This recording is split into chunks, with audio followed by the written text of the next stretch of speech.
And we're recording.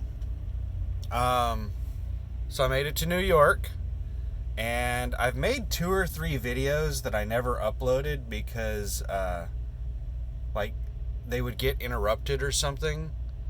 And I just didn't have time to restart the video, and I don't edit. I'm at a Wegmans. There's another USA truck person here. He pulled in probably 10 minutes, 15 minutes after I did. So I got here last night at like 9:15 p.m. local time, Eastern. And I was following my GPS, and then I saw a sign that said Wegmans entrance here or something like that. So I was like, all right, cool. And I followed that, and I just went to the Wegmans distribution center that sign led to. Well, there's at least 2 Wegmans distribution centers in this in this little area right here in Rochester. I mean, within a couple of miles of each other. I think they have more than 2 distribution centers here in town. But I went to the wrong one. The security person was really nice, though. She checked to see if the other place could get me in early, and she also gave me a printout of where I could park. There are 2 truck parking areas in Rochester, and that's it. And they have the piece of paper that she gave me said that Rochester has very strict rules and ordinances about truck parking in the city. You can't park anywhere in the city except those 2 truck stops, basically. So I went to the closest one that was 10 miles away, and it was $5 to park there. I'm not going to bother submitting for reimbursement on that. So I parked there. Since I was already I'm not going to go into detail about my creative logging. I don't want to get myself in trouble. Anyway, I went over there, took a nap, and I got up at 3:30 this morning. I have a 5 a.m. delivery, so I got up at 3:30, and I drove over here. I don't know what exact time I got over here, but they, all these distribution centers have a long list of rules. What's cool about Wegmans is they have printouts. They just hand you a piece of paper that has the list of crap you have to do.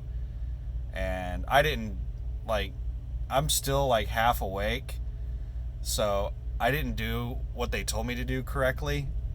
And so what you're supposed to do is you're supposed to come in the security gate right there, and then you're supposed to go on the other side of those trailers. They call it the staging area along the fence on the other side of those trailers. But it's the signs over there say vendor parking. So they told me to park in the staging area along the fence over to the left, and it's marked as vendor parking. So I got there and I set up to back in, and I saw a yard dog driving around. And I stopped him and I asked him, I said, "Is this the staging area?" And he said, "Oh yeah, just back it in there, pop your doors open, throw the paperwork in the back, and go park over in the bobtail spot and take a nap." And I was like, all right, cool. So I did that, and I got back over here and I parked in the bobtail spot here. And I was reading through that piece of paper. Let me turn the lights on.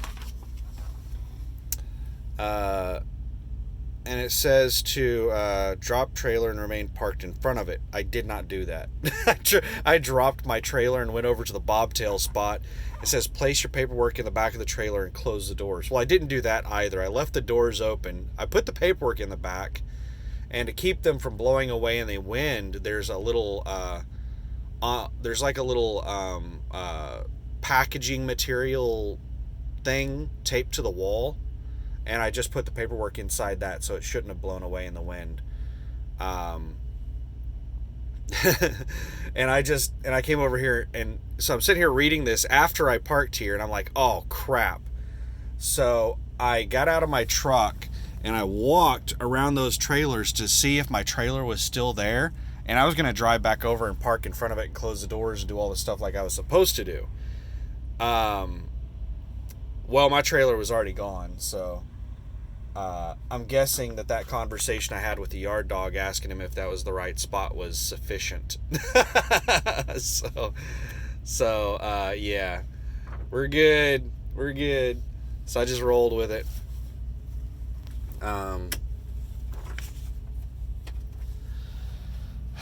Traffic. I've seen a lot of people posting about how awesome it is to drive trucks right now with so little traffic. And I had not experienced that driving around in the Midwest. Oklahoma, Kansas, Arkansas, Missouri, even Tennessee. I didn't notice the reduced traffic. It was still fairly heavy traffic. I'm driving at 2 o'clock in the morning, and there's cars just constantly passing me and stuff like that. I tend to be a night driver, and I didn't notice any traffic slow down at all until I got into the Northeast. When I got into Ohio, Pennsylvania, New York, traffic is almost non-existent here. There is traffic on the roads. There's a lot of trucks, and there's a decent amount of four-wheelers, but I drove through some major city in Ohio at 5 p.m. yesterday, and there was hardly any traffic. Now, I took a bypass. I didn't go right through the middle of town. I want to say it was Cleveland, Ohio, that I went around, and I took a bypass. But usually even the city bypasses during rush hour are congested. Maybe not stop and go, but congested. The traffic level on that bypass was what you would expect at like 2 or 3 o'clock in the morning going around a major city. And that was during rush hour at 5 p.m. So, yeah, up here in the Northeast, you can definitely tell that traffic is reduced. But I don't think the Midwest got the memo on the stay-at-home thing. They're not really following the stay-at-home stuff in the Midwest from what I saw. But up here in the Northeast, they seem to be taking it a lot more serious. So I'm kind of headed in the direction of home. I don't know if they're going to get me home like they're supposed to. So here's my thing on the home. I put in a home time request because my driver manager told me to put in a home time request every week so that they, oh, my APU just kicked on. So that the planners will know that they need to start routing me toward home. So I don't really want to be home every week. It's just that I don't really... There are a couple of reasons I want to be home weekly. Number one is it forces them to get me back into the Midwest area. Because if I don't request to be home weekly, they would probably just have me up here in the Northeast until I requested to go home. And I'm a little salty that they hired me as a regional driver and they pay based on region, and they're running me up here into New York. I'm really salty about that. I'm about to have a conversation with my DM probably next week about that, if they run me up here into New York again. Because I make considerably less money than the drivers in the East region. Like 4 cents a mile less than East Coast drivers, because I'm in the South region, that hiring region. So I don't really want to run up here into the deep Northeast if they're going to pay me that much less money. But anyway, that's a conversation that I'm going to put off for a couple weeks until it becomes a real problem. But I remember Andy's Express. That guy was hauling ass through the parking lot, driving like a fucking maniac. He was covering his head up with his hoodie as he drove by, in shame, I hope. Dumbass. Alright, what was I talking about before I remembered this stupid person? It looks like I got in here before anybody else. That is awesome. Which leads into where I'm going. So, it's just a couple of miles down the road. I want to say it's about 5 miles approximately from here is where I'm picking up my next load. And I'm taking it to Fremont, Ohio, to Heinz factory or something. I think it's spices that I'm picking up, and I'm taking them to Heinz. And Heinz, it's listed on there that Heinz has overnight parking, and like it sounds like a really awesome place to deliver. So if I get there early and they can't take me early, there should be parking on site. So that's pretty sweet. My appointment's not until about 10 a.m. I think. So I don't know what time I'm going to be done here. It's about somewhere between 4:30 and 4:45. I can't see my clock while I'm recording. My appointment wasn't until 5 a.m., but they got my trailer and got it into a door shortly after 4 a.m. So I'm going to head over to the other place after this and see if they'll take me early. If not, then I'll, take a nap until my appointment time and get loaded. And then it's 337 miles, paid miles. I don't know what the actual miles are. They're really screwing me over with this the household good miles that they use. I'm losing, 10 to 30 miles on every one of these trips. And that adds up. That's going to be like 150, 200 miles a week that they fuck me out of. I'm just getting pissed off thinking about it right now. They're screwing me out of a lot of miles. It's like, if that's $200 a week, or 200 miles a week, that's $100 a week they're fucking me out of. That's a lot of money. I don't know. There's a lot of things that I despise about USA Truck. I just want to get into a lease as quickly as possible because I think USA Truck is a terrible place to be a company driver. But I think they're a decent place to be a lease driver. So I'm going to, try to get leased as soon as possible. I'm not really pushing the issue hard right now because 90 days is the earliest I've heard that I can become lease. I've heard that a couple of times. The number I've heard the most is 6 months, and then I've heard a year from one person, maybe two. But I haven't been able to speak with anybody in the lease department yet. I've tried to reach them. My trainers tried to reach them. My driver managers tried to reach them. And they don't return calls. And they're never available. So what I'm going to do is I'm going to submit an application on the website. Or I'm going to call whatever recruiting number there is for lease on the website. And try to reach them that way.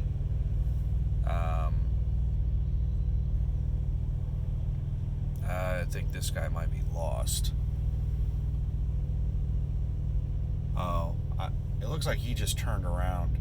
He probably went to the wrong Wegmans just like I did. Because that's pretty much what they let me do. They let me, because you can't back out of here. If you come into the wrong place, they'll just open the gate for you and let you turn around. So he probably went to the wrong one. Just like I did. it happens. But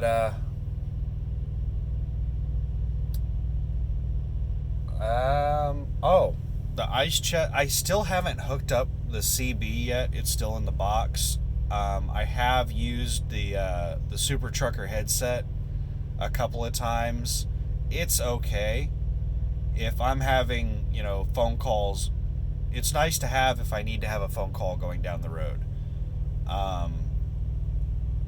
That was the nice thing about it. But I haven't had a phone call going down the road yet. I have used it for a couple of phone calls just to test, though. I love the ice chest. I am so glad that the ice chest that my trainer told me to get did not fit, because it was one of those, it was stainless steel and it looks like a refrigerator, and it's the kind that you plug in there and you mount it and it stays in that spot. The ice chest that I got, let's turn the light on here, is kind of like a cooler.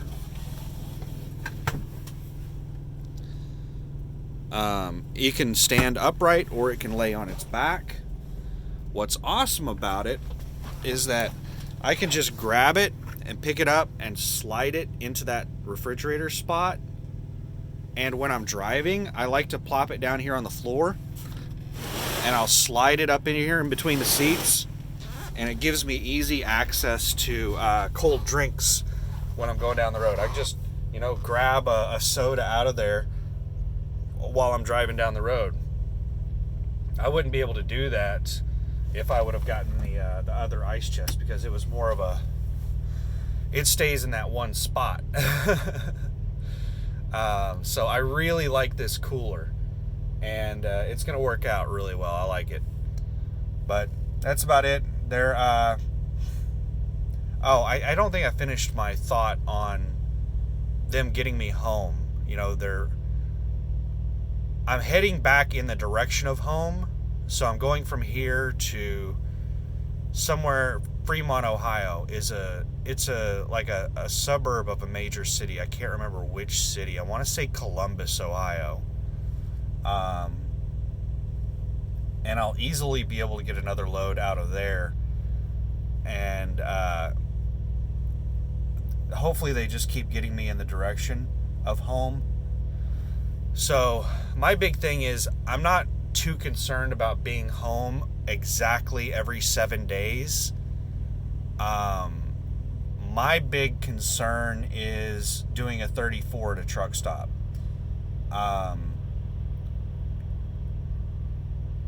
If I run out of hours out here on the road and I have to do a damn 34 at a truck stop, or I have to start running on recaps, and I'm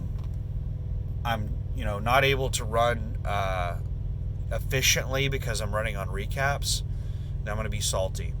I'm going to have a conversation with my driver manager and express my concerns. But let me check real quick. I think I have 30 hours left in my work week on my 70. I have 33 hours. So 33 hours, if you figure 30 hours instead of 33 and a 50 mile per hour average, 30 times 50, oh my goodness, what is that?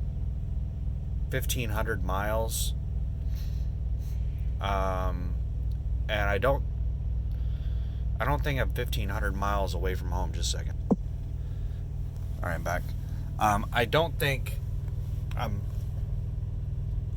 don't know how far exactly I am from Oklahoma City, but I have about 1,500 miles left that I can drive before I run out of hours. And that is a very rough approximation. It's probably closer to 1,200, because those hours, they're not just my driving hours. They also include pre-trip and any other thing that I do that I waste time on. Getting fuel, all kinds of stuff. Driving around at a yard, getting loaded and unloaded and stuff like that. I waste a lot of time on that. So I should. I don't know if they're going to be able to get me back home. They got me too fucking far away from my house, is what happened, and I'm really salty about it right now. But I'm not going to say anything about it unless it becomes a big issue this week. If they do it again next week, I'm going to say something about it. I'm going to tell them that's just too damn far away from my house. You run me out of hours on the road, and I end up having to take a 34 to a damn truck stop. Stop getting me that far away from my damn house. What the thing is that I know why they do it. If you look at a load board and you look at the price of freight, delivering up into New York is really lucrative, and pulling freight out of like Ohio is really lucrative. So if you want to make incredible money, you're going to deliver to New York, and then you're going to pull freight out of Indiana or Ohio or Illinois, somewhere in that area, and you're going to take that somewhere else. So, I mean, they're getting me into really lucrative freight lanes. They're making a ton of money off of me. I'm not really seeing that because they're paying me the lowest wage in the company, but they're making a fucking killing on me. I'm getting pissed off thinking about it right now. I need to, like, this is like gut check right here is what it is. And, you know, the CDL school was a gut check. Being on with a trainer was a gut check. And being a company driver is a gut check. I've got to get my 90 days of experience. And, like, I have 2 more, maybe 3 more hurdles to overcome that are gut checks. One is 90 days of experience. I don't want to leave this company until I get 90 days of experience. It is very, very, very bad to be looking for a truck driving job with less than 90 days of experience. Your options can be very, very limited. And you may have to go through training at some companies with less than 90 days experience. The next hurdle is becoming a lease driver. And that is going to be when the gut check should end. And then my last hurdle is going to be getting on with a good lease company or becoming an owner-operator. So being a lease driver with USA Truck, my margin is going to be thin, so it's going to be stressful. But once I'm able to get away from USA Truck and get on with a good lease company that has good rates, or I become an owner-operator, whichever I decide, then it should become a lot less stressful as far as income. I mean, I'm going to have a lot of stress with, you know, being a business owner, but the financial situation shouldn't be as stressful. But I still have a couple of hurdles to overcome. I'm still in the gut check phase with this damn, being a company driver. My goal as a company driver right now is to just make enough money that I stop having to dig into savings.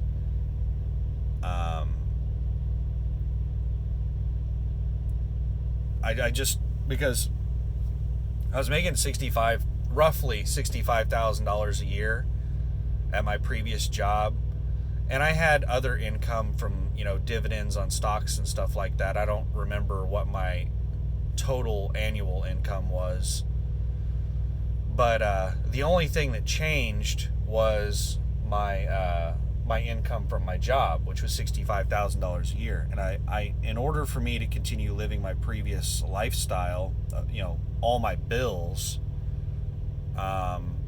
I need to, make $65,000 a year. And I should be able to do that quite easily. I'm going to be working a lot more hours to make that money. So at an hourly, if you calculate what I'm making hourly, it really sucks in comparison to what I was making hourly before. I was making like $30 an hour at my last job. And now I'm probably making something like $13 to $15 an hour, but I'm working 70 hours a week. It's looking like I might get 3,000 miles this week. My very first week to get 3,000 miles is going to be incredible. 3,000 mile weeks right now, or with ELDs, I don't think are very common. I think right now in the trucking industry, 3,000 mile weeks are quite rare. So if I'm able to do 3,000 miles my first week, I'm going to be really, really happy. Is this security? I think it might be security. I was really concerned. Wegman asset protection. Huh.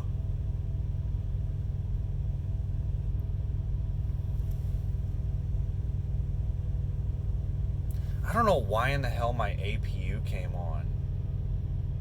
Like, is my battery running so damn low? Am I using a bunch of power right now? I don't know why in the hell my APU kicked on. I'm gonna have to take a look at that. Anyway, the video is getting really long. I'm starting to get to that ramble phase. Is there anything else I wanted to toss in there? No, that's about it. I'm just gonna sit and wait on my phone call. Anyway, thanks. Bye.